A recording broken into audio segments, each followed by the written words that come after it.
अनुरागो एकांकार सतगुरु ते प्रसाद सच होए। वाहिगुरु जी की फतेह है, विघ्न विनाशन सो।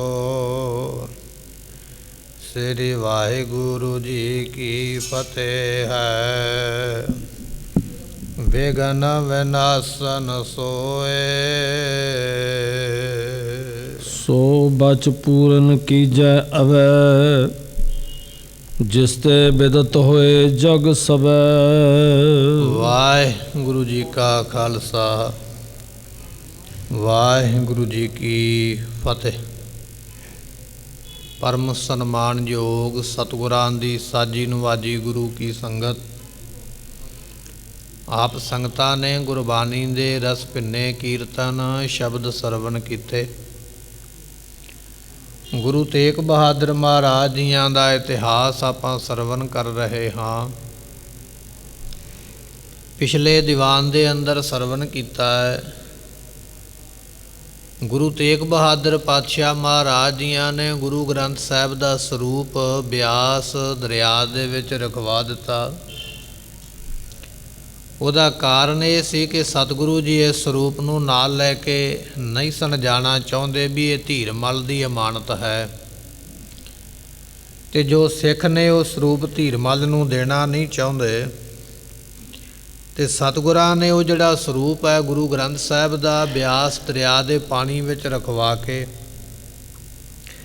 ਤੇ ਸਤਿਗੁਰੂ ਪਾਤਸ਼ਾਹ ਮਹਾਰਾਜ ਜੀਆਂ ਨੇ ਇੱਕ ਵਿਅਕਤੀ ਨੂੰ ਭੇਜ ਕੇ ਧੀਰਮਲ ਨੂੰ ਸੁਨੇਹਾ ਦਿੱਤਾ ਕਿ ਤੇਰਾ ਸਰੂਪ ਅਸੀਂ ਇੱਥੇ ਛੱਡ ਚੱਲੇ ਹਾਂ ਅਤੇ ਤੂੰ ਇੱਥੋਂ ਆ ਕੇ ਲੈ ਲਾ। ਗੁਰੂ ਤੇਗ ਬਹਾਦਰ ਪਾਤਸ਼ਾਹ ਮਹਾਰਾਜ ਜੀ ਬਿਆਸ ਦਰਿਆ ਤੋਂ ਅੱਗੇ ਚਲੇ ਗਏ। ਧੀਰਮਲ ਆਪਣੇ ਬੰਦਿਆਂ ਨੂੰ ਲੈ ਕੇ, ਗੋਤਾਖੋਰ ਵਿਅਕਤੀਆਂ ਨੂੰ ਨਾਲ ਲੈ ਕੇ, ਵੱਡੇ ਵੱਡੇ ਜਾਲ ਲੈ ਕੇ ਬਿਆਸ ਦਰਿਆ ਦੇ ਕੰਢੇ 'ਤੇ ਪਹੁੰਚਾ ਤੇ ਕਈ ਦਿਨ ਲੱਗਾ ਰਿਹਾ ਕਿ ਪਾਣੀ ਵਿੱਚੋਂ ਗੁਰੂ ਗ੍ਰੰਥ ਸਾਹਿਬ ਦਾ ਸਰੂਪ ਲੱਭ ਜਾਵੇ। ਜਦੋਂ ਕਈ ਦਿਨ ਮਿਹਨਤ ਕੀਤੀ ਹੈ, ਲੱਭਿਆ ਨਹੀਂ, ਤੇ ਫਿਰ ਕਿਸੇ ਸਿਆਣੇ ਸਿੱਖ ਨੇ ਸਲਾਹ ਦਿੱਤੀ, ਧੀਰਮਲ ਅਰਦਾਸ ਕਰ 9 ਗੁਰੂਆਂ ਦੇ ਅੱਗੇ। 9ਵੇਂ ਪਾਤਸ਼ਾਹ ਨੂੰ ਗੁਰੂ ਮੰਨ ਕੇ ਤੇ ਪਹਿਲੇ ਪਾਤਸ਼ਾਹ ਤੋਂ ਲੈ ਕੇ 9ਵੇਂ ਪਾਤਸ਼ਾਹ ਤੱਕ ਗੁਰੂ ਸਾਹਿਬਾਨ ਦਾ ਨਾਮ ਲੈ ਕੇ ਅਰਦਾਸ ਕਰ ਕਿ ਮਹਾਰਾਜ ਕਿਰਪਾ ਕਰੋ ਮੈਨੂੰ ਇਹ ਗ੍ਰੰਥ ਜੀ ਇਸ ਦਰਿਆ ਦੇ ਵਿੱਚੋਂ ਮਿਲ ਜਾਵੇ। ਧੀਰਮਲ ਨੇ ਗੱਲ ਸੁਣੀ ਹੈ, ਕੜਾਹ ਪ੍ਰਸਾਦ ਦੀ ਦੇਗ ਬਣਾਈ ਹੈ। ਬਿਆਸ ਦਰਿਆ ਦੇ ਕੰਢੇ 'ਤੇ ਖਲੋ ਕੇ ਧੀਰਮਲ ਨੇ ਫਿਰ ਅਰਦਾਸ ਕੀਤੀ ਹੈ।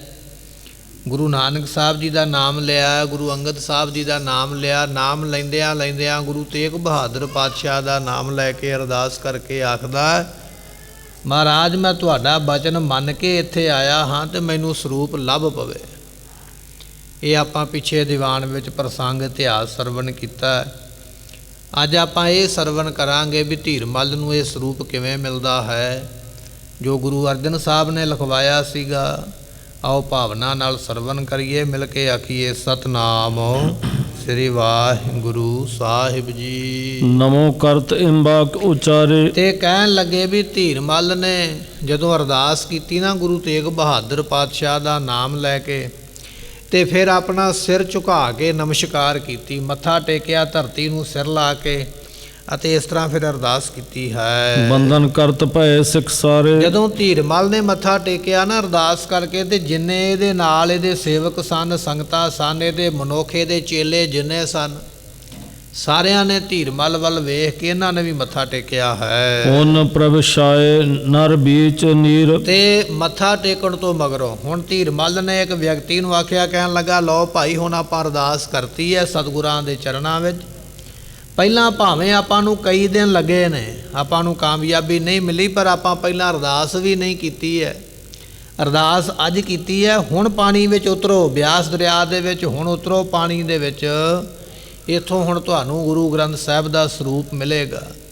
ਕਹਿਣ ਲੱਗੇ ਵੀ ਇਸ ਤਰ੍ਹਾਂ ਕਹਿ ਕੇ ਹਰੋ ਧੀਰਮਲ ਸਰਤਾ ਤੀਰ। ਧੀਰਮਲ ਆਪ ਤੇ ਕੰਢੇ 'ਤੇ ਖਲੋਤਾ, ਕਿਨਾਰੇ 'ਤੇ ਖਲੋਤਾ ਹੋਇਆ ਬਿਆਸ ਦਰਿਆ ਦੇ, ਤੇ ਜਿਹੜੇ ਵਿਅਕਤੀ ਨੇ ਲੱਭਣ ਵਾਲੇ ਉਹਨਾਂ ਨੂੰ ਪਾਣੀ ਵਿੱਚ ਉਤਰਨ ਵਾਸਤੇ ਆਖਿਆ ਹੈ। ਤੁਬ ਕੀ ਮਾਰ ਹਾਥ ਜਬ ਫੇਰਾ, ਤੇ ਕਹਿਣ ਲੱਗੇ ਵੀ ਉਹ ਜਿਹੜਾ ਟੁੱਬੀ ਮਾਰਨ ਵਾਲਾ ਸੀ ਨਾ, ਗੋਤਾਖੋਰ, ਜਦੋਂ ਪਾਣੀ ਵਿੱਚ ਉਤਰਿਆ, ਟੁੱਬੀ ਮਾਰੀ ਹੈ, ਤੇ ਉਸਨੇ ਇੱਧਰ ਉੱਧਰ ਹੱਥ ਨੂੰ ਹਿਲਾਇਆ ਹੈ। ਹੱਥ ਹਿਲਾ ਕੇ ਜਦੋਂ ਉਸਨੇ ਵੇਖਿਆ ਹੈ, ਇਹ ਤੁਤ ਸਿਕਤਾ ਗਨ ਕੋ ਪ੍ਰੇਰਾ, ਤੇ ਕਹਿਣ ਲੱਗੇ ਹੱਥ ਵਿੱਚ ਰੇਤਾ ਲੱਗੀ ਹੈ। ਰੇਤਾ ਨੂੰ ਜਦੋਂ ਛੂਹਿਆ ਤੇ ਇਸ ਨੂੰ ਥੋੜਾ ਇਹ ਯਕੀਨ ਹੋ ਗਿਆ ਵੀ ਇੱਥੇ ਕੋਈ ਚੀਜ਼ ਪਈ ਹੋਈ ਹੈ। ਹੱਥ ਮਾੜਾ ਜਾਂ ਕਿਤੇ ਅੜਿਆ ਕਿਸੇ ਚੀਜ਼ ਦੇ ਨਾਲ, ਤੇ ਸਮਝ ਗਿਆ ਮਨ ਟੁੱਬੀ ਮਾਰਨ ਵਾਲੇ ਦਾ, ਗੋਤਾਖੋਰ ਦਾ, ਵੀ ਇੱਥੇ ਕੁਝ ਹੈ।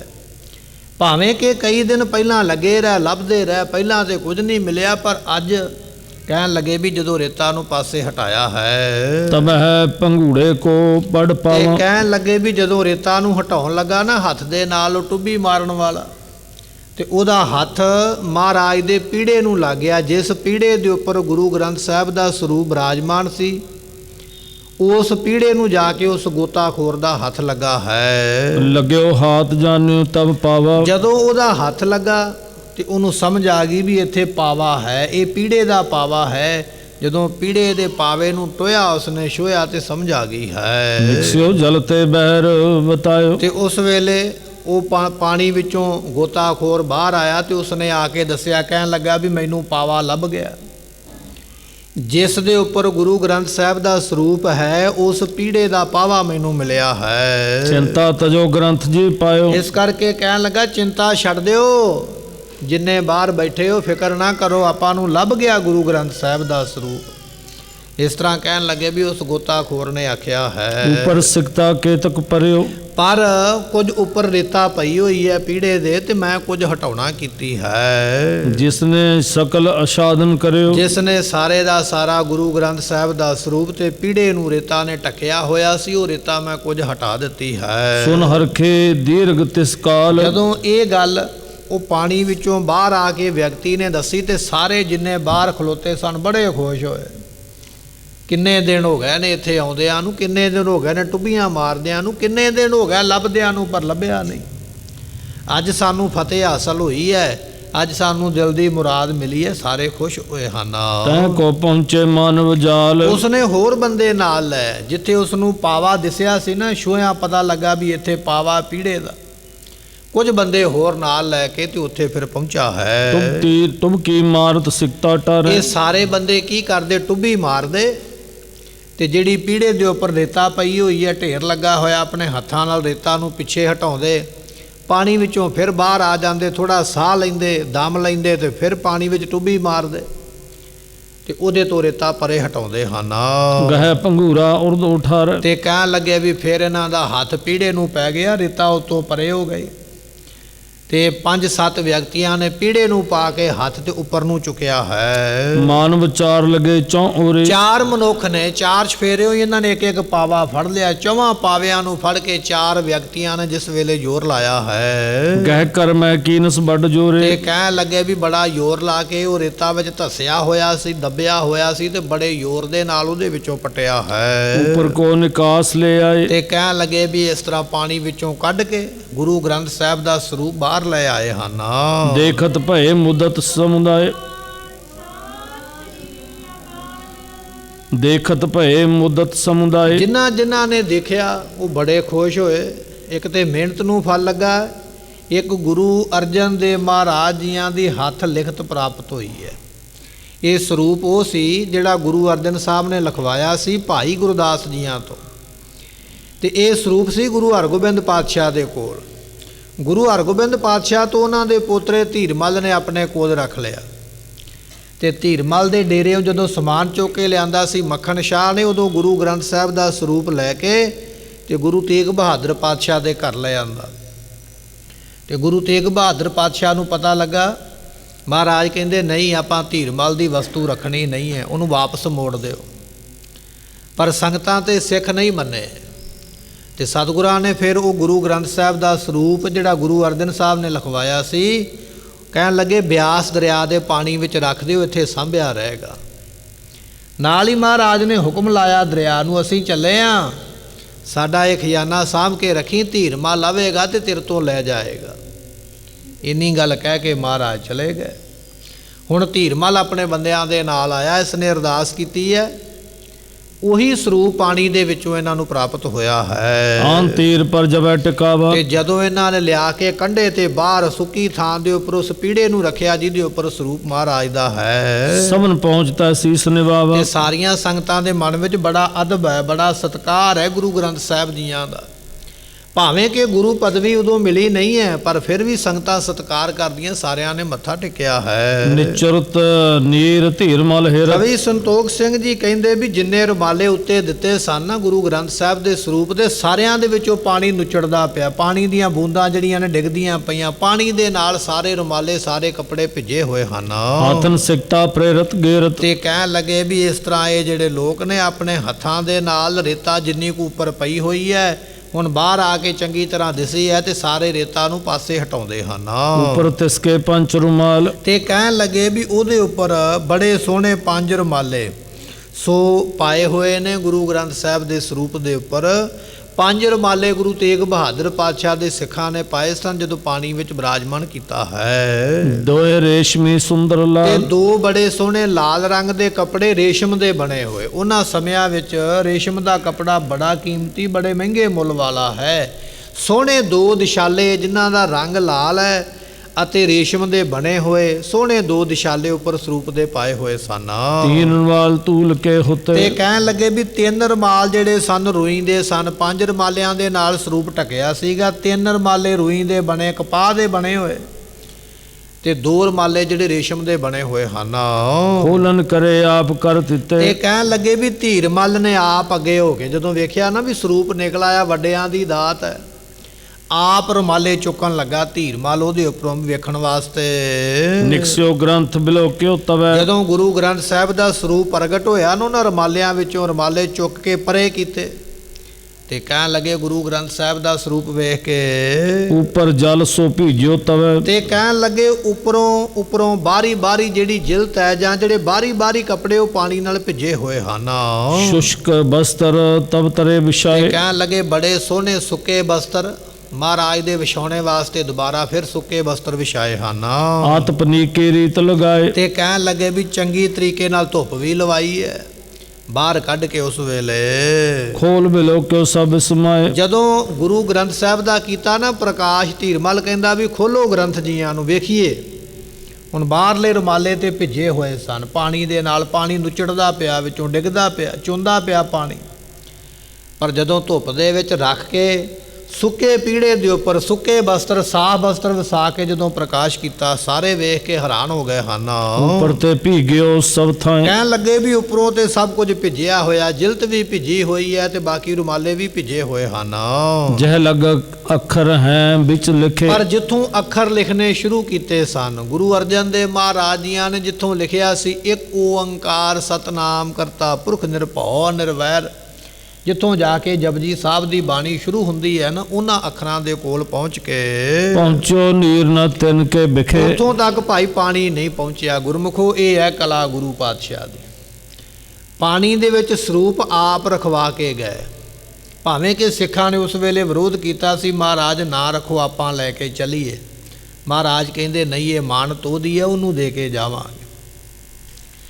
ਪਾਣੀ ਦੇ ਵਿੱਚ ਗੁਰੂ ਗ੍ਰੰਥ ਸਾਹਿਬ ਦਾ ਸਰੂਪ ਰੱਖਿਆ ਤੇ ਮਹਾਰਾਜ ਦਾ ਬਚਨ ਹੈ, ਭੈ ਵਿੱਚ ਚੱਲੈ ਲੱਖ ਦਰਿਆਓ। ਦਰਿਆ ਵੀ ਉਹਦੇ ਹੁਕਮ ਦੇ ਵਿੱਚ ਹੈ, ਬਾਹਰੀ ਨਹੀਂ ਹੈ। ਜੇ ਆਖਿਆ ਨਾ ਵੀ ਸਾਡੀ ਇਮਾਨਤ ਸਾਂਭ ਕੇ ਰੱਖ ਤੇ ਰੱਖੀ ਹੋਈ ਹੈ। ਧੀਰਮਲ ਨੇ ਸਰੂਪ ਕੱਢਿਆ ਤੇ ਕਰਤਾਰਪੁਰ ਨੂੰ ਇਹਨੇ ਲੈ ਜਾਣਾ, ਪਰ ਅੱਜ ਵੀ ਅਸੀਂ ਉਸ ਸਰੂਪ ਦੇ ਦਰਸ਼ਨ ਕਰ ਸਕਦੇ ਹਾਂ। ਤੁਸੀਂ ਕਰਤਾਰਪੁਰ ਜਾਓਗੇ, ਅੱਜ ਵੀ ਉਹ ਸਰੂਪ ਦਰਸ਼ਨਾਂ ਵਾਸਤੇ ਸੰਗਤ ਦੇ ਹੈ। ਤੇ ਜਿਵੇਂ ਸਿੱਖ ਕਹਿੰਦੇ ਸੀ ਵੀ ਮਹਾਰਾਜ ਆਪਾਂ ਨਾਲ ਲੈ ਚੱਲੀਏ, ਜੇ ਮਹਾਰਾਜ ਗੁਰੂ ਤੇਗ ਬਹਾਦਰ ਪਾਤਸ਼ਾਹ ਲੈ ਜਾਂਦੇ ਤੇ ਜਦੋਂ ਮਹਾਰਾਜ 10ਵੇਂ ਪਾਤਸ਼ਾਹ ਨੇ ਅਨੰਦਪੁਰ ਸਾਹਿਬ ਦਾ ਕਿਲ੍ਹਾ ਛੱਡਿਆ, ਸਰਸਾ ਨੂੰ ਪਾਰ ਕੀਤਾ, 9 ਮਣ ਭਾਰ ਦੇ ਗ੍ਰੰਥ ਜਿਹੜੇ ਸਨ ਸਰਸਾ ਦੇ ਵਿੱਚ ਰੁੜ ਗਏ ਸਨ, ਤੇ ਹੋ ਸਕਦਾ ਇਹ ਵੀ ਸਰੂਪ ਸਾਡੇ ਹੱਥੋਂ ਚਲੇ ਜਾਂਦਾ। ਪਰ ਇਹ ਦੂਰ ਅੰਦੇਸ਼ੀ ਹੈ ਗੁਰੂ ਤੇਗ ਬਹਾਦਰ ਪਾਤਸ਼ਾਹ ਦੀ। ਕਹਿਣ ਲੱਗੇ ਨਹੀਂ, ਧੀਰਮਲ ਨੂੰ ਦਿਓ, ਉੱਥੇ ਸੁਰੱਖਿਅਤ ਰਹੇਗਾ। ਇਹ ਉਹੀ ਸਰੂਪ ਹੈ ਜਿਹੜਾ ਪਾਣੀ ਵਿੱਚੋਂ ਨਿਕਲਿਆ। ਸੁੱਕੇ ਅੰਗ ਨੇ ਗੁਰਬਾਣੀ ਦੇ ਜਾ ਕੇ ਜਿੱਥੇ ਲਿਖੀ ਹੈ ਉਹਨਾਂ ਅੰਗਾਂ ਨੂੰ ਬਿਲਕੁਲ ਪਾਣੀ ਨਹੀਂ ਲੱਗਾ, ਅੱਜ ਵੀ ਤੁਸੀਂ ਉਹ ਸਰੂਪ ਨਵਾਂ ਨਰੋਇਆ ਵੇਖ ਸਕਦੇ ਹੋ। सकल शुष्क ज्यों के त्यों अहे। ਕਹਿਣ ਲੱਗੇ ਵੀ ਜਿਵੇਂ ਪਹਿਲਾਂ ਸੀ ਨਾ ਸਰੂਪ ਦੇ ਅੰਗ, ਉਸੇ ਤਰ੍ਹਾਂ ਹੁਣ ਨੇ, ਬਿਲਕੁਲ ਵੀ ਪਾਣੀ ਅੰਦਰ ਨਹੀਂ ਗਿਆ ਹੈ। देखत हृदय अचंभा लहे। ਦੇਖ ਕੇ ਬੜੇ ਸਾਰੇ ਹੈਰਾਨ ਹੋ ਗਏ ਵੀ ਇਹ ਕਿਸ ਤਰ੍ਹਾਂ ਹੋ ਸਕਦਾ, ਕਾਗਜ਼ ਤੇ ਪਾਣੀ ਵਿੱਚ ਪਾਈਏ ਤੇ ਝੱਟ ਗਲ ਜਾਂਦਾ, ਖਤਮ ਹੋ ਜਾਂਦਾ ਹੈ। ਇਹ ਸਰੂਪ ਇੰਨੇ ਦਿਨ ਪਾਣੀ ਵਿੱਚ ਪਿਆ ਰਿਹਾ ਤੇ ਇਹਦੇ ਪੱਤਰਿਆਂ ਨੂੰ, ਇਹਦੇ ਅੰਗਾਂ ਨੂੰ ਪਾਣੀ ਨਹੀਂ ਲੱਗਾ ਹੈ। जब को धर्यो दिवस तब गिने। ਕਹਿਣ ਲੱਗੇ ਵੀ ਹੁਣ ਜਿਹੜੇ ਸਿਆਣੇ ਬੰਦੇ ਸਨ ਪੋਟਿਆਂ ਤੇ ਦਿਨ ਗਿਣ ਲੱਗ ਪਏ ਵੀ ਕਿੰਨੇ ਦਿਨ ਹੋਏ ਨੇ ਇਸ ਗ੍ਰੰਥ ਨੂੰ ਪਾਣੀ ਵਿੱਚ ਰੱਖਿਆ, ਕਿੰਨੇ ਦਿਨ ਲੰਘ ਗਏ ਨੇ। ਗਿਣੀਏ, ਜਦੋਂ ਗਿਣਤੀ ਕੀਤੀ ਹੈ, त्रौ 10 बीते तिस नर भने। ਇੱਕ ਮਨੁੱਖ ਨੇ ਆਖਿਆ, ਜਿਹੜਾ ਵੇਖ ਕੇ ਗਿਆ ਸੀ ਨਾ ਵੀ ਅੱਜ ਗੁਰੂ ਤੇਗ ਬਹਾਦਰ ਪਾਤਸ਼ਾਹ ਨੇ ਸਰੂਪ ਰੱਖਿਆ, ਜਿਹੜਾ ਸੁਨੇਹਾ ਲੈ ਕੇ ਗਿਆ ਸੀ, ਉਹਨੇ ਆਖਿਆ ਅੱਜ ਪੂਰੇ ਦੇ ਪੂਰੇ 13 ਦਿਨ ਹੋ ਗਏ ਨੇ ਇਸ ਸਰੂਪ ਨੂੰ ਪਾਣੀ ਵਿੱਚ ਪਿਆ ਹੋਇਆ। 13 ਦਿਨ ਬਿਆਸ ਦਰਿਆ ਦੇ ਵਿੱਚ ਰਹਿਣ ਕਰਕੇ, ਰਹਿਣ ਤੋਂ ਮਗਰੋਂ ਜਦੋਂ ਕੱਢਿਆ, ਕਹਿਣ ਲੱਗੇ ਅੰਗਾਂ ਨੂੰ ਪਾਣੀ ਨਹੀਂ ਲੱਗਾ ਹੈ। सतगुर दे कर हाथ बचायो। ਕਿਉਂਕਿ ਗੁਰੂ ਤੇਗ ਬਹਾਦਰ ਪਾਤਸ਼ਾਹ ਆਪ ਮਾਲਕ ਨੇ, ਉਹਨਾਂ ਨੇ ਹੁਕਮ ਕੀਤਾ ਸੀ ਦਰਿਆ ਨੂੰ ਸਾਡੀ ਅਮਾਨਤ ਹੈ, ਸਾਂਭ ਕੇ ਰੱਖ, ਤੇ ਆਪ ਬਚਾਇਆ ਹੈ। नीर बरन पर छूहन न पायो। ਇਹ ਸਤਿਗੁਰੂ ਪਾਤਸ਼ਾਹ ਮਹਾਰਾਜ ਜੀਆਂ ਦੇ ਬਚਨਾਂ ਕਰਕੇ ਉਹ ਜਿਹੜਾ ਪਾਣੀ ਸੀ ਨਾ, ਅੱਖਰਾਂ ਤੱਕ ਆਪਣੀ ਪਹੁੰਚ ਨਹੀਂ ਕਰ ਸਕਿਆ। ਅੱਖਰ ਬਿਲਕੁਲ ਸੁੱਕੇ ਦੇ ਸੁੱਕੇ ਹਨ। बाडे उत्साह करत ले चाले। ਸਾਰਿਆਂ ਵਿੱਚ ਬੜੀ ਖੁਸ਼ੀ ਹੋਈ ਹੈ, ਬੜੀ ਖੁਸ਼ੀ ਮਨਾਉਂਦੇ ਹੋਏ ਤੇ ਬੜੀ ਸ਼ਾਨੋ ਸ਼ੌਕਤ ਨਾਲ ਬਿਆਸ ਦਰਿਆ ਦੇ ਕੰਢੇ ਤੋਂ ਸਰੂਪ ਸਿਰ ਤੇ ਚੁੱਕ ਕੇ ਲੈ ਕੇ ਉਸ ਵੇਲੇ ਚੱਲੇ ਹਨ। बादत को बजवाए विसाले। ਅੱਗੇ ਅੱਗੇ ਵਾਜੇ ਵਜਾਏ ਜਾ ਰਹੇ, ਨਗਾਰੇ ਵਜਾਏ ਜਾ ਰਹੇ, ਨਫੀਰੀਆਂ ਤੇ ਉਸ ਵੇਲੇ ਵਜਾਈਆਂ ਜਾ ਰਹੀਆਂ, ਸ਼ਹਿਨਾਈਆਂ ਵਜਾਈਆਂ ਜਾ ਰਹੀਆਂ, ਜਿਵੇਂ ਕੋਈ ਵੱਡਾ ਰਾਜਾ ਮਹਾਰਾਜੇ ਦੀ ਪਾਲਕੀ ਸਵਾਰੀ ਜਾਂਦੀ ਹੈ। ਕਹਿੰਦੇ ਇਸ ਤਰ੍ਹਾਂ ਧੀਰਮਲ ਗੁਰੂ ਗ੍ਰੰਥ ਸਾਹਿਬ ਦੇ ਸਰੂਪ ਨੂੰ ਲੈ ਕੇ ਚੱਲਿਆ ਹੈ। चौर ढुरत चारों दिसोए। ਇਹ ਸਿੱਖ ਹੱਥ ਵਿੱਚ ਚੌਰ ਫੜ ਕੇ ਤੇ ਗੁਰੂ ਗ੍ਰੰਥ ਸਾਹਿਬ ਦੇ ਉੱਪਰ ਕਰ ਰਹੇ ਹਨ। शंख बजाए शब्द बढ़ होए। ਸ਼ੰਖ ਵਜਾਏ ਜਾ ਰਹੇ ਨੇ, ਸ਼ੰਖ ਵਜਾਉਣ ਕਰਕੇ ਬੜੀ ਆਵਾਜ਼ ਹੋ ਰਹੀ ਹੈ। अंजुल पुष्पन के ਤੇ बरखावे। ਸਿੱਖ ਜਿਹੜੇ ਨੇ ਨਾ ਬੁੱਕ ਭਰ ਭਰ ਕੇ ਫੁੱਲਾਂ ਦੀ ਵਰਖਾ ਗੁਰੂ ਗ੍ਰੰਥ ਸਾਹਿਬ ਤੇ ਕਰਦੇ ਹਨ। गुंदत गन माला ਸੋਹਣੀਆਂ लड़कावे। ਪਰੋਈਆਂ ਹੋਈਆਂ ਮਾਲਾ ਦੇ ਹਾਰ ਜਿਹੜੇ ਨੇ ਉਹ ਗੁਰੂ ਗ੍ਰੰਥ ਸਾਹਿਬ ਦੀ ਪਾਲਕੀ ਨੂੰ ਅਰਪਣ ਕੀਤੇ ਜਾ ਰਹੇ ਹਨ। धूप तुखावत चलते अगारे। ਅੱਗੇ ਸੁਗੰਧੀ ਦੀਆਂ ਵਸਤੂਆਂ ਤੁਖਾਈਆਂ ਜਾ ਰਹੀਆਂ ਤੇ ਸੰਗਤਾਂ ਲੈ ਕੇ ਸਰੂਪ ਚੱਲੀਆਂ ਹਨ। भयो आनंद सबन में भारी। ਸਾਰਿਆਂ ਦੇ ਵਿੱਚ ਬਹੁਤ ਜ਼ਿਆਦਾ ਆਨੰਦ ਉਸ ਵੇਲੇ ਹੋਇਆ ਹੈ। श्री करतारपुरे नर सारे। ਕਹਿਣ ਲੱਗੇ ਵੀ ਇਹ ਸਰੂਪ ਗਿਆ ਕਿੱਥੇ ਹੈ ਗੁਰਮੁਖੋ? ਇਹ ਸਰੂਪ ਗਿਆ ਕਰਤਾਰਪੁਰ। ਕਰਤਾਰਪੁਰ ਜਿਹੜਾ ਜਲੰਧਰ ਸ਼ਹਿਰ ਦੇ ਨੇੜੇ ਵਸਿਆ ਇੱਕ ਕਸਬਾ ਹੈ, ਇਸ ਕਰਤਾਰਪੁਰ ਦੇ ਵਿੱਚ ਉਹ ਸਰੂਪ ਗਿਆ। ਛੇਵੇਂ ਪਾਤਸ਼ਾਹ ਗੁਰੂ ਹਰਗੋਬਿੰਦ ਪਾਤਸ਼ਾਹ ਨੇ ਸਰੂਪ ਇੱਥੇ ਛੱਡਿਆ ਸੀ ਧੀਰਮਲ ਦੇ ਕਹਿਣ ਕਰਕੇ, ਤੇ ਅੱਜ ਵੀ ਉਹ ਸਰੂਪ ਉਸੇ ਕਰਤਾਰਪੁਰ ਸ਼ਹਿਰ ਦੇ ਵਿੱਚ ਆਪਾਂ ਦਰਸ਼ਨ ਕਰ ਸਕਦੇ ਹਾਂ। हित आदर होए मिले अगारे। ਤੇ ਸੰਗਤਾਂ ਨੂੰ ਪਤਾ ਲੱਗਾ ਨਾ ਕਰਤਾਰਪੁਰ ਦੀਆਂ ਨੂੰ ਵੀ ਗੁਰੂ ਗ੍ਰੰਥ ਸਾਹਿਬ ਦਾ ਸਰੂਪ ਆ ਰਿਹਾ, ਇਹ ਸਾਰੀਆਂ ਅੱਗੋਂ ਜੀ ਆਇਆਂ ਕਹਿਣ ਵਾਸਤੇ ਅੱਗੋਂ ਚੱਲ ਕੇ ਆਏ ਹਨ। पूरे प्रवेश भयो उषाहु। ਇਹ ਕਹਿਣ ਲੱਗੇ ਵੀ ਜਦੋਂ ਪਿੰਡ ਦੇ ਦਰਵਾਜ਼ੇ ਦੇ ਵਿੱਚ ਅੰਦਰ ਗਏ ਤੇ ਬਹੁਤ ਜ਼ਿਆਦਾ ਉਤਸ਼ਾਹ ਹੋਇਆ ਹੈ। नमो करे अचरज मन माहु। ਸਾਰੇ ਨਮਸਕਾਰਾਂ ਕਰਦੇ ਤੇ ਬੜੇ ਹੈਰਾਨ ਹੁੰਦੇ ਹਨ। सुन सुन नर सब ग्रंथ कहानी। ਕਹਿਣ ਲੱਗੇ ਵੀ ਜਿਨ੍ਹਾਂ ਨੂੰ ਪਤਾ ਲੱਗਾ ਨਾ ਵੀ ਗੁਰੂ ਗ੍ਰੰਥ ਸਾਹਿਬ ਦਾ ਸਰੂਪ 13 ਦਿਨ ਪਾਣੀ ਵਿੱਚ ਰਿਹਾ, ਜਦੋਂ ਇਹ ਗੱਲਾਂ ਲੋਕਾਂ ਨੂੰ ਪਤਾ ਲੱਗਦੀ ਹੈ। दिन त्रौ 10 मह छुओ न पानी। 13 ਦਿਨ ਪਾਣੀ ਵਿੱਚ ਸਰੂਪ ਰਿਹਾ ਪਰ ਅੰਗਾਂ ਨੂੰ ਪਾਣੀ ਨਹੀਂ ਲੱਗਾ। ਮਹਾਰਾਜ ਦੇ ਪੱਤਰੇ ਬਿਲਕੁਲ ਸੁੱਕੇ ਦੇ ਸੁੱਕੇ ਹਨ। उत्तम सदन बिखा ले गए। ਸਾਰੇ ਲੋਕ ਬੜੇ ਹੈਰਾਨ ਹੁੰਦੇ ਤੇ ਵਧੀਆ ਜਿਹੜਾ ਮਹਿਲ ਸੀ ਨਾ, ਚੰਗਾ ਕਮਰਾ, ਉੱਥੇ ਗੁਰੂ ਗ੍ਰੰਥ ਸਾਹਿਬ ਦਾ ਸਰੂਪ ਲੈ ਕੇ ਗਏ ਹਨ। आते आनंद नर नाही भये। ਕਹਿਣ ਲੱਗੇ ਵੀ ਬਹੁਤ ਜ਼ਿਆਦਾ ਆਨੰਦ ਉਸ ਵੇਲੇ ਹੋਇਆ ਹੈ।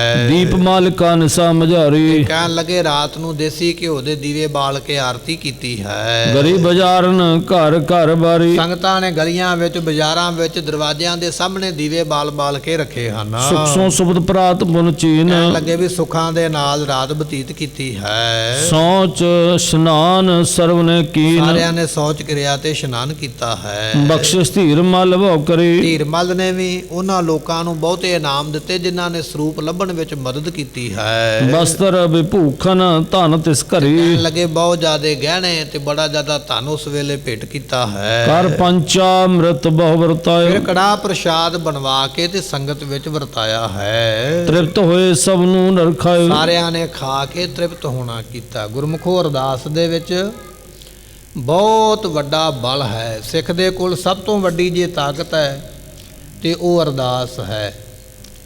ਆਪਣੇ ਕੋਲ ਉਦਾਹਰਨਾਂ ਕਈ ਨੇ। ਮੱਖਣ ਸ਼ਾਹ ਲੁਬਾਣੇ ਦੇ ਕੋਲ ਕੀ ਹੈ? ਅਰਦਾਸ ਹੈ। ਪਾਣੀ ਵਿੱਚ ਖਲੋਤੇ ਨੇ ਕੀਤੀ, ਮਹਾਰਾਜ ਜਹਾਜ਼ ਬੰਨੇ ਲਾ ਦਿਓ, ਲੱਗ ਗਿਆ।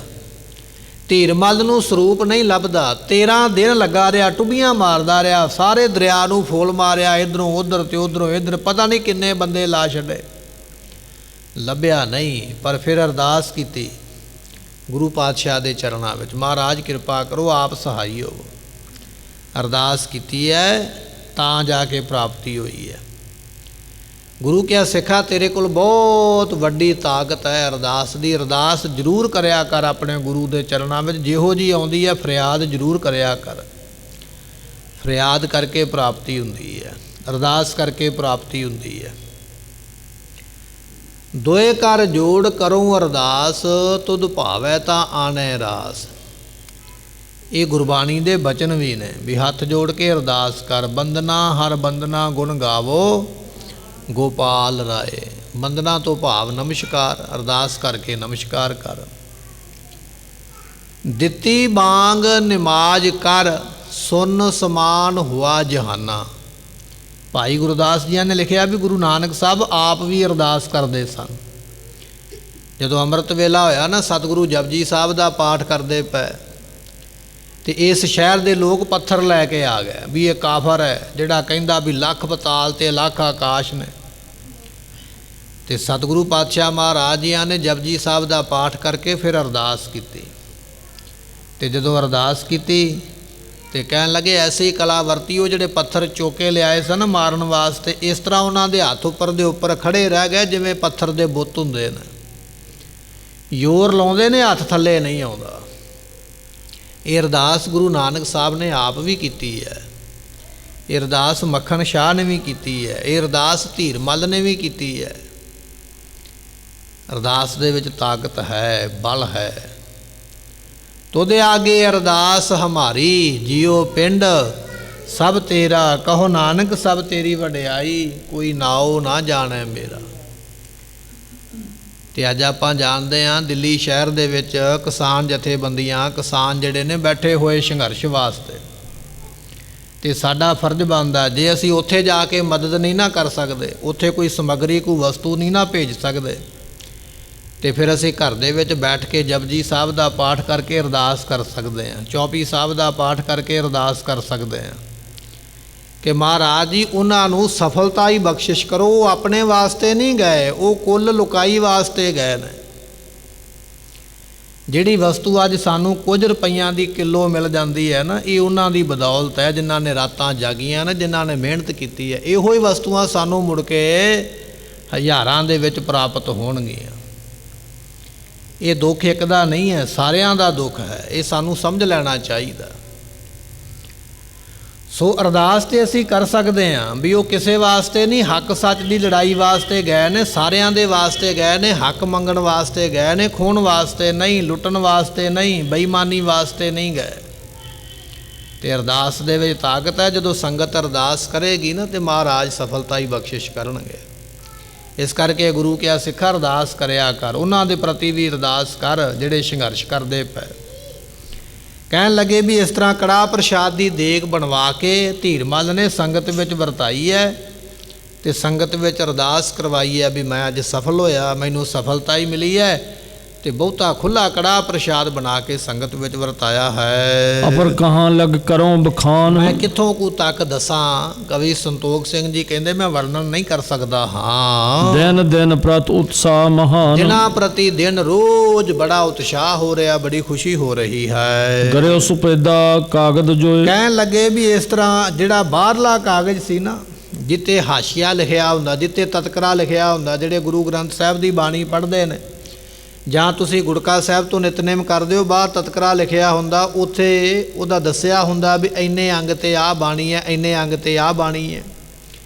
ਕਹਿਣ ਲੱਗੇ ਵੀ ਉਹ ਜਿਹੜੇ ਤਤਕਰੇ ਵਾਲੇ ਬਾਹਰ ਅੰਗ ਲਿਖੇ ਸਨ, ਉਹ ਅੰਗ ਤੇ ਕੁਝ ਗਲ ਗਏ ਪਾਣੀ ਦੇ ਨਾਲ, ਪਰ ਜਿੱਥੋਂ ਜਪਜੀ ਸਾਹਿਬ ਸ਼ੁਰੂ ਹੁੰਦਾ ਨਾ, ਉੱਥੋਂ ਅੱਗੇ ਸਾਰੇ ਅੰਗ ਸਾਬਤ ਹਨ।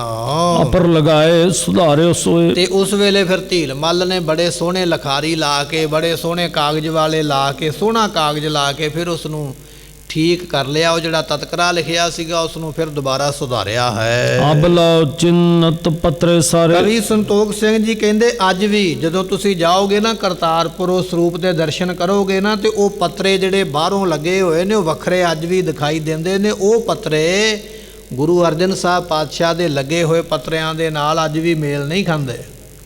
ਜਪਜੀ ਸਾਹਿਬ ਤੋਂ ਪਹਿਲਾਂ ਜਿੰਨੇ ਪੱਤਰੇ ਨੇ ਉਹ ਸਾਰੇ ਧੀਰਮਲ ਨੇ ਉਸ ਵੇਲੇ ਲਗਵਾਏ ਸਨ। ਉਹਨਾਂ ਦਾ ਰੰਗ ਰੂਪ ਵੱਖਰਾ ਹੈ, ਤੇ ਜਿਹੜੇ ਜਪਜੀ ਸਾਹਿਬ ਤੋਂ ਸ਼ੁਰੂ ਹੋ ਕੇ ਅੱਗੇ ਜਾਂਦੇ ਉਹਨਾਂ ਦਾ ਵੱਖਰਾ ਹੈ, ਕਿਉਂਕਿ ਉਹ ਪੱਤਰੇ ਜਿਹੜੇ ਪਹਿਲੇ ਸਨ 5-7 ਜਿੰਨੇ ਵੀ ਸਨ ਉਹ ਸਾਰੇ ਪਾਣੀ ਨਾਲ ਗਲੇ ਸਨ। ਇਸ ਕਰਕੇ ਉੱਥੇ ਦੁਬਾਰਾ ਨਵੇਂ ਲਾਉਣੇ ਪਏ ਹਨ। ਕਹਿਤ ਕਵੀ ਹਮੇ ਆਪਨੇ ਵਾਰੇ। ਕਵੀ ਸੰਤੋਖ ਸਿੰਘ ਜੀ ਕਹਿੰਦੇ ਵੀ ਮੈਂ ਆਪ ਵੇਖ ਕੇ ਆਇਆ। ਮੈਂ ਕਥਾ ਲਿਖਣ ਤੋਂ ਪਹਿਲਾਂ ਜਦੋਂ ਸਾਖੀ ਇੱਥੇ ਪਹੁੰਚ ਗਈ ਨਾ ਵੀ ਗੁਰੂ ਗ੍ਰੰਥ ਸਾਹਿਬ ਦਾ ਸਰੂਪ ਬਿਆਸ ਦਰਿਆ ਵਿੱਚ ਰੱਖਿਆ ਸੀ, ਤੇ ਕਹਿਣ ਲੱਗੇ ਮੈਂ ਖੁਦ ਗਿਆ ਵੇਖਣ ਵਾਸਤੇ ਵੀ ਕਰਤਾਰਪੁਰ ਵੇਖ ਕੇ ਆਵਾਂ ਵੀ ਉਹ ਸਰੂਪ ਦਾ ਹਾਲ ਕੀ ਹੈ। ਤੇ 19ਵੀਂ ਸਦੀ ਵਿੱਚ ਇਹ ਗ੍ਰੰਥ ਲਿਖਿਆ ਗਿਆ ਹੈ। ਕਹਿਣ ਲੱਗੇ ਮੈਂ ਵੇਖਿਆ ਜਾ ਕੇ, ਉੱਥੋਂ ਦੇ ਜਿਹੜੇ ਪੁਜਾਰੀ ਸਨ ਉਹਨਾਂ ਨੂੰ ਜਾ ਕੇ ਆਖਿਆ ਮੈਨੂੰ ਗੁਰੂ ਗ੍ਰੰਥ ਸਾਹਿਬ ਦੇ ਦਰਸ਼ਨ ਕਰਵਾਓ। ਗੁਰੂ ਅਰਜਨ ਸਾਹਿਬ ਵਾਲੇ ਕਹਿਣ ਲੱਗੇ ਵੀ ਦਰਸ਼ਨ ਮੈਂ ਕੀਤੇ, ਤੇ ਮੈਂ ਤਾਂ ਇੱਥੇ ਲਿਖਦਾ ਪਿਆ ਆ ਕਿ ਉਹ ਜਿਹੜੇ ਪੱਤਰੇ ਸਨ ਉਹ ਵੱਖਰੇ ਅੱਜ ਵੀ ਦਿਖਾਈ ਦਿੰਦੇ ਨੇ ਵੀ ਇਹ ਬਾਅਦ ਵਿੱਚ ਲੱਗੇ ਹੋਏ ਹਨ। ਪੂਜਾ ਨੇਤਰਪਤ ਹੋਤ ਬਡੇਰੀ। ਪਿਤਾ ਪ੍ਰਤੀ ਹਰ ਰੋਜ਼ ਬੜੀ ਪੂਜਾ ਹੁੰਦੀ ਹੈ। ਆਏ ਅਕੋਰਤ ਨਾੜ ਕਨੇਰੀ। ਸੰਗਤਾਂ ਦੂਰੋਂ ਦੂਰੋਂ ਅੱਜ ਵੀ ਆਉਂਦੀਆਂ ਨੇ ਤੇ ਭੇਟਾਵਾਂ ਚੜਾਉਂਦੀਆਂ ਹਨ। ਪੰਥ ਖਾਲਸਾ ਅਵਲੋ ਦਰਸ। ਖਾਲਸਾ ਪੰਥ ਗੁਰੂ ਗੋਬਿੰਦ ਸਿੰਘ ਮਹਾਰਾਜ ਜੀਆਂ ਦਾ ਜਿਹੜਾ ਪੰਥ ਸਜਿਆ ਨਾ ਖਾਲਸਾ, ਅੱਜ ਵੀ ਭਾਈ ਸੰਗਤਾਂ ਉੱਥੇ ਦਰਸ਼ਨ ਕਰਦੀਆਂ। ਜਦੋਂ ਮੈਂ ਕਥਾ ਲਿਖਣ ਲੱਗਾ ਹਾਂ ਮੈਂ ਉਦੋਂ ਗਿਆ ਤੇ ਪਤਾ ਨਹੀਂ ਕਿੰਨੀਆਂ ਕੁ ਸੰਗਤਾਂ ਉਸ ਵੇਲੇ ਦਰਸ਼ਨ ਕਰ ਰਹੀਆਂ ਸਨ ਜਾਂ ਕਰਦੀਆਂ ਪਈਆਂ ਨੇ। ਇਹ ਮੈਂ ਆਪਣੇ ਅੱਖਾਂ ਦੇ ਨਾਲ ਵੇਖਿਆ ਹੈ। ਗੁਰ ਕਰ ਕੋ ਲਖ ਸਭ ਕੋ ਹਰਸ਼। ਤੇ ਇਸ ਕਰਕੇ ਗੁਰੂ ਦੇ ਹੱਥਾਂ ਦੇ ਨਾਲ ਲਿਖਿਆ ਤਾਂ ਸੰਗਤਾਂ ਖੁਸ਼ ਹੁੰਦੀਆਂ। ਗੁਰਮੁਖੋ ਇੱਕ ਬੜੀ ਵੱਡੀ ਦਾਤ ਹੈ। ਇੱਕ ਸਿੱਖ ਧਰਮ ਇਹੋ ਜਿਹਾ, ਸਾਨੂੰ ਤੇ ਸਾਡੇ ਧਰਮ ਦਾ ਗਿਆਨ ਹੀ ਕੋਈ ਨਹੀਂ। ਇੱਕ ਸਿੱਖ ਧਰਮ ਇਹੋ ਜਿਹਾ ਹੈ ਜਿਨ੍ਹਾਂ ਦੇ ਗੁਰੂ ਨੇ ਬਾਣੀ ਆਪ ਕੋਲ ਬੈਠ ਕੇ ਲਿਖਵਾਈ ਹੈ। ਸਿੱਖ ਧਰਮ ਤੋਂ ਬਿਨਾਂ ਜਿੰਨੇ ਮਰਜ਼ੀ ਧਰਮਾਂ ਨੂੰ ਪੜ੍ਹ ਲਵੋ, ਭਾਵੇਂ ਹਿੰਦੂ ਨੇ, ਭਾਵੇਂ ਮੁਸਲਮਾਨ ਨੇ, ਭਾਵੇਂ ਈਸਾਈ ਨੇ, ਬੋਧੀ ਨੇ, ਜੈਨੀ ਨੇ, ਜਿੰਨੇ ਵੀ ਨੇ, ਜਿੰਨੇ ਉਹਨਾਂ ਦੇ ਧਾਰਮਿਕ ਗ੍ਰੰਥ ਨੇ ਉਹਨਾਂ ਦੇ ਪੈਗੰਬਰ ਨੇ ਕੋਲ ਬੈਠ ਕੇ ਨਹੀਂ ਲਿਖਾਏ। ਤੁਹਾਨੂੰ ਕੋਈ ਵੀ ਦੁਨੀਆ ਦਾ ਗ੍ਰੰਥ ਇਹ ਗੱਲ ਨਹੀਂ ਕਹੇਗਾ ਵੀ ਵੇਦ ਲਿਖੇ ਗਏ, ਵੱਡਾ ਗ੍ਰੰਥ ਹੈ ਵੇਦ। ਹਿੰਦੂ ਮਤ ਦਾ ਉਚਾਰਿਆ ਕਿੰਨੇ ਆ? ਬਰਮਾ ਜੀ ਨੇ। ਲਿਖਿਆ ਕਿੰਨੇ ਆ? ਬਿਆਸ ਜੀ ਨੇ। ਕਈ 100 ਸਾਲ ਪਹਿਲਾਂ ਉਚਾਰਿਆ ਤੇ ਕਈ 100 ਸਾਲ ਬਾਅਦ ਵਿੱਚ ਲਿਖਿਆ। ਇੱਕ ਵੱਡਾ ਗ੍ਰੰਥ ਹੈ ਦੁਨੀਆ ਦਾ, ਧਾਰਮਿਕ ਗ੍ਰੰਥ ਜਿਸ ਨੂੰ ਵੇਦ ਕਿਹਾ ਜਾਂਦਾ। ਇਸੇ ਤਰ੍ਹਾਂ ਬਾਈਬਲ ਲਿਖੀ ਗਈ ਹੈ, ਇਸੇ ਤਰ੍ਹਾਂ ਕੁਰਾਨ ਲਿਖੀ ਗਈ ਹੈ। ਹਜ਼ਰਤ ਮੁਹੰਮਦ ਸਾਹਿਬ ਨੇ ਪਤਾ ਨਹੀਂ ਸੈਂਕੜੇ ਹਜ਼ਾਰਾਂ ਸਾਲ ਪਹਿਲਾਂ ਉਚਾਰੀ ਤੇ ਸੈਂਕੜੇ ਹਜ਼ਾਰਾਂ ਸਾਲ ਬਾਅਦ ਵਿੱਚ ਲਿਖੀ ਗਈ। ਇਸੇ ਤਰ੍ਹਾਂ ਬਾਈਬਲ ਵੀ ਲਿਖੀ ਗਈ ਹੈ। ਧਾਰਮਿਕ ਗ੍ਰੰਥ ਲਿਖੇ ਗਏ ਨੇ, ਪਰ ਉਹ ਗ੍ਰੰਥ ਜਿਨ੍ਹਾਂ ਨੇ ਉਚਾਰੇ ਨੇ ਉਹਨਾਂ ਨੇ ਕੋਲ ਬੈਠ ਕੇ ਨਹੀਂ ਲਿਖਵਾਏ। ਉਹ ਧਰਮ ਨੂੰ ਮੰਨਣ ਵਾਲੇ ਵੀ ਇਹ ਗੱਲ ਕਹਿੰਦੇ ਨੇ ਵੀ ਸਾਡਾ ਗ੍ਰੰਥ ਜ਼ਰੂਰ ਹੈ, ਸਾਡੇ ਪੈਗੰਬਰ ਨੇ ਜਾਂ ਕਿਸੇ ਦੇਵਤੇ ਨੇ ਉਚਾਰਿਆ, ਪਰ ਕੋਲ ਬੈਠ ਕੇ ਨਹੀਂ ਲਿਖਵਾਇਆ। ਇੱਕ ਸਿੱਖਾ ਤੂੰ ਹੀ ਇਹੋ ਜਿਹਾ, ਤੇਰੇ ਗੁਰੂ ਨੇ ਕੋਲ ਬੈਠ ਕੇ, ਗੁਰੂ ਅਰਜਨ ਸਾਹਿਬ ਨੇ ਕੋਲ ਬੈਠ ਕੇ ਗੁਰੂ ਗ੍ਰੰਥ ਸਾਹਿਬ ਦਾ ਸਰੂਪ ਲਿਖਵਾਇਆ ਭਾਈ ਗੁਰਦਾਸ ਜੀਆਂ ਤੋਂ। ਇੱਥੇ ਹੀ ਬਸ ਨਹੀਂ, 10ਵੇਂ ਪਾਤਸ਼ਾਹ ਨੇ ਆਪ ਬੈਠ ਕੇ ਲਿਖਵਾਇਆ ਤੇ ਲਿਖਣ ਤੋਂ ਮਗਰੋਂ ਦਸਤਖਤ ਕੀਤੇ ਵੀ ਅਸੀਂ ਇੱਥੇ ਹਾਜ਼ਰ ਹਾਂ, ਸਾਡੇ ਹੁੰਦਿਆਂ ਲਿਖਿਆ ਗਿਆ। ਤੇ ਫਿਰ ਤੂੰ ਕਿੱਡੇ ਵੱਡੇ ਭਾਗ ਵਾਲਾ ਨਾ, ਤੇਰਾ ਗੁਰੂ ਜਿਹੜੀ ਤੈਨੂੰ ਚੀਜ਼ ਦਿੰਦਾ ਪਿਆ ਚੰਗੀ ਤਰ੍ਹਾਂ ਆਪ ਛਾਣ ਬੀਣ ਕਰਕੇ, ਚੰਗੀ ਤਰ੍ਹਾਂ ਨਿਚੋੜ ਕਰਕੇ ਫਿਰ ਦਿੱਤੀ ਹੈ। ਇਹਦੇ ਵਿੱਚ ਮਿਲਾਵਟ ਕੋਈ ਨਹੀਂ ਹੈ। ਦੁਨੀਆ ਦੇ ਗ੍ਰੰਥ ਵੱਡੇ ਨੇ, ਮੁਬਾਰਕ ਹੈ, ਸਤਿਕਾਰਯੋਗ ਨੇ, ਬੜੀ ਚੰਗੀ ਗੱਲ ਹੈ, ਪਰ ਕੋਈ ਵੀ ਬੰਦਾ ਇਤਿਹਾਸਕਾਰ ਵਿਦਵਾਨ ਇਹ ਨਹੀਂ ਕਹਿ ਸਕਦਾ ਵੀ ਉਹ ਗ੍ਰੰਥ ਜਿਹੜੇ ਲਿਖੇ ਗਏ ਉਹਨਾਂ ਦੇ ਪੈਗੰਬਰ ਨੇ ਕੋਲ ਬੈਠ ਕੇ ਲਿਖਵਾਏ ਨਹੀਂ। ਸਮਾਂ ਹੀ ਨਹੀਂ ਮਿਲਿਆ, ਕਈ ਹਜ਼ਾਰਾਂ ਸਾਲ ਬਾਅਦ ਵਿੱਚ ਲਿਖੇ ਗਏ ਤੇ ਗੁਰੂ ਗ੍ਰੰਥ ਸਾਹਿਬ ਦਾ ਸਰੂਪ ਕੋਲ ਬੈਠ ਕੇ ਲਿਖਵਾਇਆ। ਜਿਹੜਾ ਕਰਤਾਰਪੁਰ ਸਰੂਪ ਪਿਆ ਹੋਇਆ ਉਹ ਗੁਰੂ ਅਰਜਨ ਸਾਹਿਬ ਕੋਲ ਬੈਠੇ ਸਨ ਜਦੋਂ ਲਿਖਿਆ ਗਿਆ। ਜਿਸ ਸਰੂਪ ਦੇ ਆਪਾਂ ਦਰਸ਼ਨ ਕਰਦੇ ਹਾਂ 10ਵੇਂ ਪਾਤਸ਼ਾਹ ਨੇ ਆਪ ਕੋਲ ਬੈਠ ਕੇ ਲਿਖਵਾਇਆ ਭਾਈ ਮਨੀ ਸਿੰਘ ਜੀਆਂ ਤੋਂ। ਤੇ ਫਿਰ ਵੀ ਸਾਡੇ ਕੁਝ ਲੋਕ ਆਖਦੇ ਇਹਦੇ ਵਿੱਚ ਉਹ ਘੱਟ ਹੈ, ਇਹਦੇ ਵਿੱਚ ਆਹ ਘੱਟ ਹੈ, ਇਹਦੇ ਵਿੱਚ ਉਹ ਸਹੀ ਨਹੀਂ, ਇਹਦੇ ਵਿੱਚ ਆਹ ਸਹੀ ਨਹੀਂ। ਅੱਜ ਵੀ ਲੋਕ ਕਈ ਤਰਕਾਂ ਕਰਦੇ। ਤੇਰਾ ਗੁਰੂ ਤੇ ਕੋਲ ਬੈਠਾ, ਤੂੰ ਤਾਂ ਇੰਨੀਆਂ ਗੱਲਾਂ ਕਰਦਾ ਵੀ ਇਹ ਠੀਕ ਨਹੀਂ। ਤੇ ਜਿਨ੍ਹਾਂ ਦੇ ਪੈਗੰਬਰ ਉਸ ਵੇਲੇ ਕੋਲ ਵੀ ਨਹੀਂ ਸਨ, ਹਜ਼ਾਰਾਂ ਸਾਲ ਬਾਅਦ ਵਿੱਚ ਲਿਖੇ ਗਏ, ਉਹਨਾਂ ਨੇ ਕਦੇ ਨਹੀਂ ਉਹ ਆਖਿਆ ਵੀ ਸਾਡੇ ਗ੍ਰੰਥ ਵਿੱਚ ਆਹ ਗਲਤ ਹੈ ਤੇ ਆਹ ਠੀਕ ਹੈ। ਅਸੀਂ ਆਖਦੇ ਹਾਂ ਵੀ ਕਰਾਮਾਤ ਕਹਿ ਰਿਹਾ ਇਹ ਕੰਮ ਗਲਤ ਹੈ, ਇਹ ਕੰਮ ਸਹੀ ਹੈ, ਸਾਡੇ ਵਿੱਚ ਹੀ ਹੈ ਸਭ ਕੁਝ, ਉਹਨਾਂ ਵਿੱਚ ਨਹੀਂ।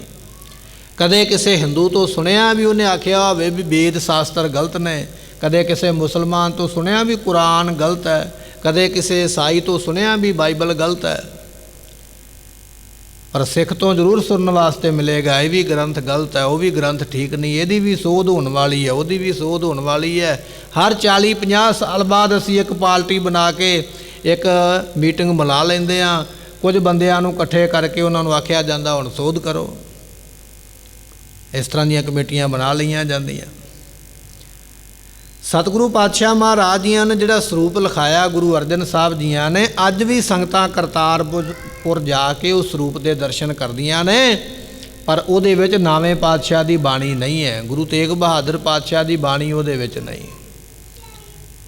ਪੰਜਾਂ ਗੁਰੂਆਂ ਸਾਹਿਬਾਨ ਤੱਕ ਉਹ ਬਾਣੀ ਦਰਜ ਹੈ। ਤਬ ਤੇ ਧੀਰਮਲ ਕੇ ਧਾਮ, ਉਦੋਂ ਤੋਂ ਲੈ ਕੇ ਅੱਜ ਤੱਕ ਉਹ ਜਿਹੜਾ ਸਰੂਪ ਹੈ ਧੀਰਮਲ ਦੇ ਘਰ ਰਿਹਾ, ਤੇ ਉਦੋਂ ਮਗਰੋਂ ਜਿਹੜੀ ਉਹਦੀ ਔਲਾਦ ਹੋਈ, ਉਹਦੇ ਅੱਗੇ ਬੱਚੇ ਹੋਏ, ਪੁੱਤ ਪੋਤਰੇ ਹੋਏ, ਉਹਨਾਂ ਨੇ ਸਾਂਭਿਆ, ਤੇ ਅੱਜ ਵੀ ਸਰੂਪ ਉੱਥੇ ਬਿਰਾਜਮਾਨ ਹੈ। ਰਹਿ ਗ੍ਰੰਥ ਸਾਹਿਬ ਅਬਿਰਾਮ, ਤੇ ਬੜੇ ਸੁੰਦਰ ਤਰੀਕੇ ਨਾਲ ਮਹਾਰਾਜ ਦਾ ਸਰੂਪ ਉੱਥੇ ਬਿਰਾਜਮਾਨ ਹੈ। ਭਾਵੇਂ ਕਿ ਜਲੰਧਰ ਦੇ ਸੂਬੇ ਨੇ, ਪਿਛਲਾ ਇਤਿਹਾਸ ਪੜ੍ਹੀਏ ਨਾ, ਤੇ ਜਲੰਧਰ ਦਾ ਜਿਹੜਾ ਸੂਬੇਦਾਰ ਸੀ ਉਹਨੇ ਕਰਤਾਰਪੁਰ ਦੇ ਉੱਪਰ ਚੜ੍ਹਾਈ ਕੀਤੀ ਸੀ ਫੌਜ ਲੈ ਕੇ, ਕਰਤਾਰਪੁਰ ਦੇ ਗੁਰਦੁਆਰੇ ਉਹਨੇ ਸਾੜ ਦਿੱਤੇ ਸੀਗੇ, ਪਰ ਗੁਰੂ ਗ੍ਰੰਥ ਸਾਹਿਬ ਦਾ ਸਰੂਪ ਉਦੋਂ ਬਚਿਆ ਰਿਹਾ। ਇਸ ਤਰ੍ਹਾਂ ਅੱਜ ਵੀ ਉਸ ਸਰੂਪ ਦੇ ਦਰਸ਼ਨ ਹੁੰਦੇ ਹਨ। ਇਸ ਕੀ ਕੁਲ ਕੇ ਲੇਤ ਅਕੋਰ, ਉਹਦੀ ਕੁੱਲ ਜਿਹੜੀ ਧੀਰਮਲ ਦੀ ਕੁੱਲ ਹੈ ਨਾ, ਅੱਜ ਵੀ ਉਹ ਭੇਟਾ ਲੈਂਦੀ ਹੈ। ਅੱਜ ਵੀ ਸੰਗਤਾਂ ਜਾ ਕੇ ਉੱਥੇ ਭੇਟਾ ਚੜਾਉਂਦੀਆਂ, ਗੁਰੂ ਗ੍ਰੰਥ ਸਾਹਿਬ ਦੇ ਦਰਸ਼ਨ ਕਰਦੀਆਂ ਹਨ। ਅਬੈ ਖਾਲਸੇ ਕਰਕੇ ਜੋ, ਤੇ ਹੁਣ ਖਾਲਸਾ ਜਿਹੜਾ ਖਾਲਸਾ ਪੰਥ 10ਵੇਂ ਪਾਤਸ਼ਾਹ ਮਹਾਰਾਜ ਜੀਆਂ ਦਾ, ਹੁਣ ਖਾਲਸੇ ਦਾ ਭਾਈ ਜੋਰ ਹੈ, ਬੋਲਬਾਲਾ ਹੈ। ਆਦ ਸੁਧਾਸਰ ਲਾਪਰਮਾ, ਤੇ ਕਹਿਣ ਲੱਗੇ ਵੀ ਅੰਮ੍ਰਿਤਸਰ ਤੇ ਲਾਹੌਰ ਸ਼ਹਿਰ ਜਿਹੜਾ ਹੈ, ਰਾਖਿਆ ਗ੍ਰੰਥ ਸੋ ਆਪਣੇ ਤੇ ਪਾਹੀ, ਆਪਣੇ ਕੋਲ ਉਹ ਗ੍ਰੰਥ ਰੱਖਦੇ ਨੇ। ਅੱਜ ਵੀ ਖਾਲਸਿਆਂ ਨੇ ਉਹ ਜਿਹੜੇ ਸਰੂਪ ਨੇ ਆਪਣੇ ਆਪਣੇ ਥਾਂ ਤੇ ਰੱਖੇ ਹੋਏ ਹਨ। ਧਨ ਆਦਿਕ ਭੇਟਾ ਜੋ ਦੇ, ਧਨ ਇਤਿਆਦਿਕ ਜਿੰਨੀ ਵੀ ਭੇਟਾ ਮਿਲਦੀ ਹੈ, ਧੀਰਮਲ ਕੇ ਸਗਰੀਲੇ, ਤੇ ਉਹ ਸਾਰੀ ਧੀਰਮਲ ਕੋਲ ਆਉਂਦੀ ਹੈ। ਇਹ ਜਿਹੜਾ ਸਰੂਪ ਹੈ ਨਾ, ਬਾਅਦ ਵਿੱਚ ਹਰਿਮੰਦਰ ਸਾਹਿਬ ਵੀ ਪ੍ਰਕਾਸ਼ ਕੀਤਾ ਗਿਆ ਕੁਝ ਸਮੇਂ ਵਾਸਤੇ। ਜਾਂ ਜਦੋਂ ਲਾਹੌਰ ਦੀਆਂ ਸੰਗਤਾਂ ਮੰਗਦੀਆਂ ਸਨ, ਉਦੋਂ ਦਰਸ਼ਨ ਕਰਨ ਵਾਸਤੇ ਉੱਥੇ ਲਿਜਾਇਆ ਜਾਂਦਾ। ਤੇ ਜਦੋਂ ਜਦੋਂ ਅੱਗੇ ਸਮਾਂ ਬਦਲਿਆ, 10ਵੇਂ ਪਾਤਸ਼ਾਹ ਨੇ ਸਰੂਪ ਲਿਖਵਾਇਆ, ਫਿਰ ਬਾਬਾ ਦੀਪ ਸਿੰਘ ਜੀਆਂ ਨੇ 4 ਸਰੂਪ ਹੱਥੀਂ ਲਿਖੇ। ਹੋਰ ਵੀ ਕਈ ਗੁਰਸਿੱਖਾਂ ਨੇ ਜਦੋਂ ਸਰੂਪ ਲਿਖਣੇ ਸ਼ੁਰੂ ਕੀਤੇ, ਫਿਰ ਉਹ ਸਰੂਪ ਪੱਕੇ ਤੌਰ ਤੇ ਕਰਤਾਰਪੁਰ ਹੀ ਆ ਗਿਆ। ਉਹਨਾਂ ਦੇ ਪਰਿਵਾਰ ਨੇ ਸਾਂਭ ਲਿਆ, ਭਾਈ ਇਹ ਸਾਡੇ ਕੋਲ ਹੀ ਰਹੇਗਾ, ਹੁਣ ਨਹੀਂ ਅਸੀਂ ਕਿਸੇ ਨੂੰ ਦੇਵਾਂਗੇ। ਇਸ ਤਰ੍ਹਾਂ ਉਹ ਸਰੂਪ ਉੱਥੇ ਬਿਰਾਜਮਾਨ ਹੈ। ਕਰੀ ਕਿਰਪਾ ਨ ਲੀਨਸ ਛੀਨ, ਤੇ ਕਹਿਣ ਲੱਗੇ ਵੀ ਇਸ ਤਰ੍ਹਾਂ ਕਿਰਪਾ ਕਰਕੇ ਉਹਦੇ ਕੋਲੋਂ ਫਿਰ ਕੋਈ ਖੋਇਆ ਨਹੀਂ ਗਿਆ ਹੈ। ਸਤਿਗੁਰ ਮਤ ਕੋ ਜਾਨ ਪ੍ਰਵੀਨ, ਸਤਿਗੁਰੂ ਪਾਤਸ਼ਾਹ ਮਹਾਰਾਜ ਜੀਆਂ ਦਾ ਸਿਧਾਂਤ ਹੈ। 9ਵੇਂ ਪਾਤਸ਼ਾਹ ਮਹਾਰਾਜ ਜਾਣਦੇ ਸਨ ਵੀ ਜੇ ਸਰੂਪ ਅਸੀਂ ਨਾਲ ਲੈ ਗਏ, ਸਾਡੇ ਪੁੱਤਰ ਨੇ 10ਵੇਂ ਗੁਰੂ ਨੇ ਗੁਰਤਾ ਗੱਦੀ ਤੇ ਬੈਠਣਾ, ਜੰਗ ਹੋਣਗੇ, ਅਨੰਦਪੁਰ ਸਾਹਿਬ ਦਾ ਕਿਲ੍ਹਾ ਛੱਡਣਾ ਪੈਣਾ ਹੈ, ਤੇ ਵਿਆਹ ਉਸ ਵੇਲੇ ਕਈ ਤਰ੍ਹਾਂ ਦੇ ਵਾਧੇ ਘਾਟੇ ਹੋਣੇ ਨੇ।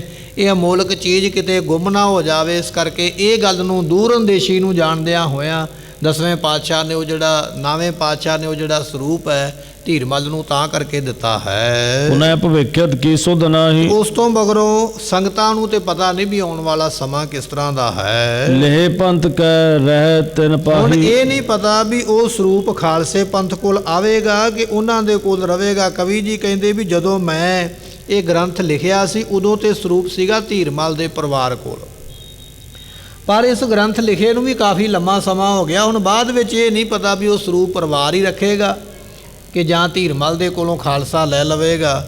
ਇਸ ਗੱਲ ਨੂੰ ਕੋਈ ਜਾਣਦਾ ਨਹੀਂ ਹੈ। ਦੋਹਰਾ ਗੁਰੂ ਗ੍ਰੰਥ ਗਾਥਾ ਜਥਾ ਕਥੀ ਸੁਮੈ ਚਿਤ ਲਾਏ, ਕਹਿਣ ਲੱਗੇ ਵੀ ਗੁਰੂ ਗ੍ਰੰਥ ਸਾਹਿਬ ਪਾਤਸ਼ਾਹ ਮਹਾਰਾਜ ਜੀਆਂ ਦੀ ਜਿਹੜੀ ਗਾਥਾ ਹੈ, ਗੱਲ ਹੈ, ਉਹ ਮੈਂ ਤੁਹਾਨੂੰ ਇੱਥੇ ਚਿਤ ਲਾ ਕੇ ਦੱਸੀ ਹੈ, ਤੁਹਾਨੂੰ ਸੁਣਾਉਣਾ ਕੀਤੀ ਹੈ। ਅਬ ਪ੍ਰਸੰਗ 9ਵੇਂ ਗੁਰੂ ਸੁਨ ਸਰੋਤਾ ਸੁਖ ਪਾਏ, 9ਵੇਂ ਪਾਤਸ਼ਾਹ ਦਾ ਪ੍ਰਸੰਗ ਸੁਣਾਵਾਂਗੇ। ਗੁਰਮੁਖੋ ਗੱਲ ਇਹ ਹੈ ਵੀ ਧੀਰਮਲ ਦੀ ਔਲਾਦ ਖਾਲਸਾ ਪੰਥ ਨੂੰ ਮੰਨਦੀ ਨਹੀਂ ਸੀ। ਧੀਰਮਲ ਨੂੰ ਗੁਰੂ ਜਾਣ ਕੇ ਉਹਦੀ ਪੂਜਾ ਕਰਦੇ ਸਨ। ਫਿਰ ਖਾਲਸੇ ਨੇ ਆਖਿਆ ਵੀ ਜੇ ਤੁਸੀਂ ਗੁਰੂ ਨੂੰ ਮੰਨਦੇ ਹੀ ਨਹੀਂ ਹੋ, ਗੁਰੂ ਨਾਨਕ ਸਾਹਿਬ ਨੂੰ ਜਾਂ 9ਵੇਂ ਪਾਤਸ਼ਾਹ ਨੂੰ 10ਵੇਂ ਪਾਤਸ਼ਾਹ ਨੂੰ ਮੰਨਦੇ ਨਹੀਂ, ਤੇ ਫਿਰ ਸਾਡਾ ਸਰੂਪ ਵਾਪਸ ਕਰ ਦਿਓ, ਫਿਰ ਇਹ ਸਾਡਾ ਹੈ, ਪੰਥ ਦਾ ਹੈ, ਤੁਹਾਡਾ ਕੁਝ ਨਹੀਂ ਲੱਗਦਾ। ਜਦੋਂ ਖਾਲਸੇ ਦਾ ਜ਼ੋਰ ਪਿਆ ਤੇ ਫਿਰ ਉਹਦੇ ਪਰਿਵਾਰ ਨੇ ਆਖਿਆ ਠੀਕ ਹੈ ਅਸੀਂ ਫਿਰ 10ਵੇਂ ਪਾਤਸ਼ਾਹ ਨੂੰ ਮੰਨਦੇ ਹਾਂ। ਫਿਰ ਉਹਨਾਂ ਨੇ ਅੰਮ੍ਰਿਤ ਛਕ ਕੇ ਸਿੰਘ ਸਜਣਾ ਕੀਤਾ ਵੀ ਅਸੀਂ ਵੀ ਤੁਹਾਡੇ ਪੰਥ ਵਿੱਚ ਆ ਗਏ ਹਾਂ, 10ਵੇਂ ਪਾਤਸ਼ਾਹ ਨੂੰ 9ਵੇਂ ਪਾਤਸ਼ਾਹ ਨੂੰ ਗੁਰੂ ਮੰਨਦੇ ਹਾਂ, ਪਰ ਸਰੂਪ ਸਾਡੇ ਕੋਲੋਂ ਨਾ ਲਿਜਾਇਆ ਜਾਵੇ। ਇਸ ਤਰ੍ਹਾਂ ਫਿਰ ਅੰਮ੍ਰਿਤ ਛਕ ਕੇ ਉਹ ਸਿੱਖ ਸਜ ਗਏ, ਸਿੰਘ ਸਜ ਗਏ ਤੇ ਅੱਜ ਵੀ ਸਰੂਪ ਉਹਨਾਂ ਦੇ ਕੋਲ ਹੈ। ਕਹਿਣ ਲੱਗੇ ਆਓ ਭਾਈ ਤੁਹਾਨੂੰ ਹੁਣ 9ਵੇਂ ਪਾਤਸ਼ਾਹ ਦੀ ਕਥਾ ਅੱਗੇ ਜਿਵੇਂ ਚੱਲੀ ਸੁਣਾਉਣਾ ਕਰੀਏ। ਚੌਪਈ ਨਦੀ ਗ੍ਰੰਥ ਸਾਹਿਬ ਕੋ ਧਰਕੈ। ਕਹਿਣ ਲੱਗੇ ਵੀ ਇਸ ਤਰ੍ਹਾਂ ਮਹਾਰਾਜ ਸਾਹਿਬ ਜੀਆਂ ਨੇ ਉਹ ਜਿਹੜਾ ਗੁਰੂ ਗ੍ਰੰਥ ਸਾਹਿਬ ਦਾ ਸਰੂਪ ਸੀ ਨਾ ਉਸ ਨੂੰ ਨਦੀ ਦੇ ਵਿੱਚ ਰੱਖ ਕੇ ਬਿਰਾਜਮਾਨ ਕਰਕੇ ਸੌਂਪ ਭਲੇ ਅਰਬੰਦਨ ਕਰਕੈ। ਉੱਥੇ ਸੌਂਪ ਕੇ ਤੇ ਫਿਰ ਨਮਸਕਾਰ ਕਰਕੇ ਚੱਲੇ ਹਨ।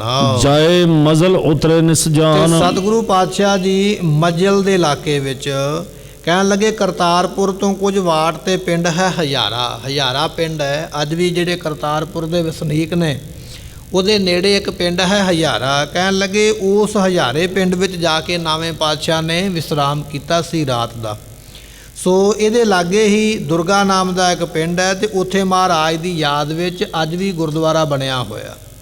ਇਹ ਦੁਰਗਾ ਪਿੰਡ ਤੇ ਹਜ਼ਾਰਾ ਪਿੰਡ ਕਰਤਾਰਪੁਰ ਦੇ ਨੇੜੇ ਨੇ। ਜਦੋਂ 9ਵੇਂ ਪਾਤਸ਼ਾਹ ਬਾਬੇ ਬਕਾਲੇ ਨੂੰ ਛੱਡ ਕੇ ਚੱਲੇ ਸਨ ਤੇ ਇੱਥੇ ਜਾ ਕੇ ਮਹਾਰਾਜ ਰਾਤ ਰਹੇ ਸਨ ਤੇ ਸੰਗਤਾਂ ਨੇ ਅੱਜ ਉਹਨਾਂ ਦੀ ਯਾਦ ਵਿੱਚ ਉੱਥੇ ਗੁਰਦੁਆਰਾ ਸਾਹਿਬ ਬਣਾਇਆ ਹੋਇਆ। ਆਪਾਂ ਉਸ ਦੇ ਦਰਸ਼ਨ ਕਰ ਸਕਦੇ ਹਾਂ। ਇਹ ਮਹਾਰਾਜ ਦੀ ਯਾਦ ਹੈ। ਖਾਨ ਪਾਨ ਸਭ ਕੀਨ ਸਥਾਨ। ਖਾਣ ਪੀਣ ਕਰਕੇ ਮਹਾਰਾਜ ਨੇ ਰਾਤ ਬਤੀਤ ਕੀਤੀ ਹੈ। ਸੁਖ ਜਥਾ ਸੁਖ ਕਰ ਵਿਸਰਾਮ। ਤੇ ਸੁਖ ਦੇ ਨਾਲ ਮਹਾਰਾਜ ਜੀ ਇੱਥੇ ਫਿਰ ਆਰਾਮ ਕਰਦੇ ਹਨ।